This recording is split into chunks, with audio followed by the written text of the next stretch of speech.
Dry weather and an abundance of wooden buildings, streets, and sidewalks made Chicago a vulnerable city to fire. The Great Chicago Fire took place on October 8th and ended on October 10th, 1871. The fire started on that Saturday evening in the barn of Mr. and Mrs. Patrick and Catherine O'Leary on the city's southwest side. It is believed that one of the cows in their barn knocked over a lit lantern. However, there are other theories that state that the people started the fire. The firefighters were able to put out the fire when they received an unexpected boost from nature as it began to rain. Despite the fire's devastation, much of Chicago's physical infrastructure, including its transportation systems, remained intact. Reconstruction efforts bolstered economic development and population growth as well. In 1997, the Chicago City Council passed a resolution exonerating Catherine O'Leary and her cow for starting the fire. Today, the Chicago Fire Department Training Academy is located on the site of O'Leary property where the Chicago Fire is said to have been started. The Great Chicago Fire spread across 3.5 square miles, 17,500 buildings, and 70 miles of streets, leaving Chicago in ash and ruin. The total estimated cost to rebuild the city was about $200 million. Reconstruction efforts began quickly and spurred great economic development and population growth. International help was just as useful. Europe raised over $1 million for rebuilding, and Britain sent over 7,000 books which helped create Chicago's first public library. The fire played a major role in the change of building materials in houses and buildings. Instead of using wood for construction, builders began using cement. When the city's rebuilding was completed, Chicago was a major economic and transportation hub with a population of more than 1 million, which had previously been just 324,000 people. During the time of the Great Fire, there were only 185 firefighters throughout the whole city of Chicago. Now there are 5,143 firefighters, working hard to keep the city safe. The fire taught the city of Chicago many useful lessons. In particular, the fire led to structural adjustments and new methods of fire safety, but it also brought the people closer than ever. People came from far and wide to get a job for the rebuilding. Unskilled workmen received $2 per day, and carpenters and bricklayers received $5 to $10 a day, which was a great earning in the 1870s. In perspective, $1 then equals to approximately $20 today. After the fire, there were laws passed that would prevent any sort of disaster of the like to repeat. The law stated that all new constructions were to be made of fireproof materials such as brick, stone, and marble, all more expensive than wood, and would be cemented together by a substance called mortar. In addition, these new constructions required the labor of masons, which were highly skilled professional construction workers. Many of the poorer Chicagoans couldn't afford the process of rebuilding because of the high cost of the fireproof materials, the masons, and the fire insurance. Many Chicagoans had insurance, but their policies were burnt in the fire. As a result, thousands of people and many small businesses were forced to leave Chicago. The Relief Society, a group of people who helped out those affected by the disaster, built single-family suburban homes that were fit for the common Chicagoan family. The disaster left downtown destroyed by flames, 1/3 of Chicago's population homeless, and essentially required the need to rebuild Chicago as a new and improved city.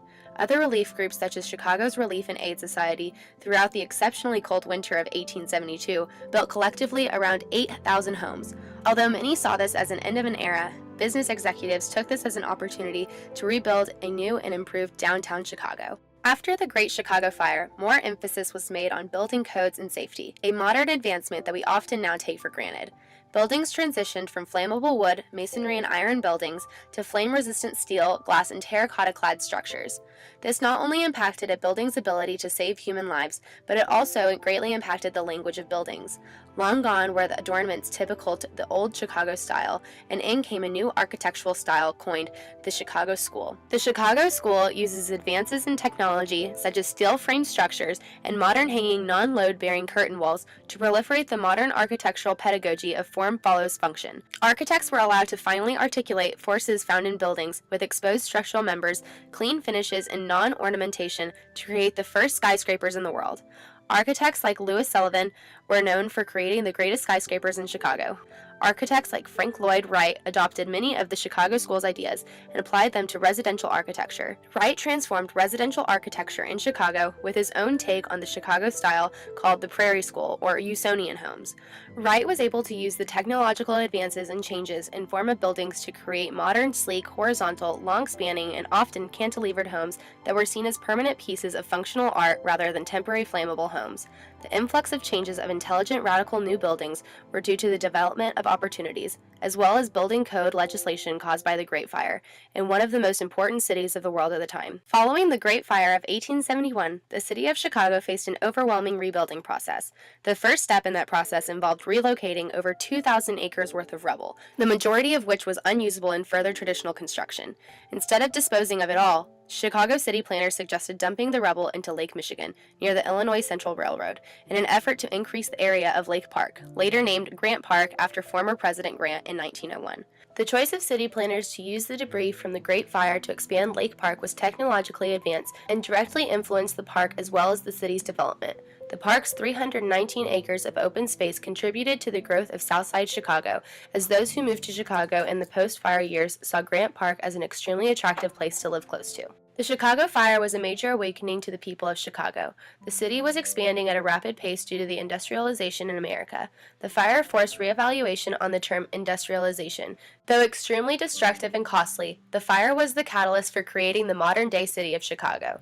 Rather than extensively mourning the tragedy, Chicagoans quickly realized the fire was an opportunity for remodeling.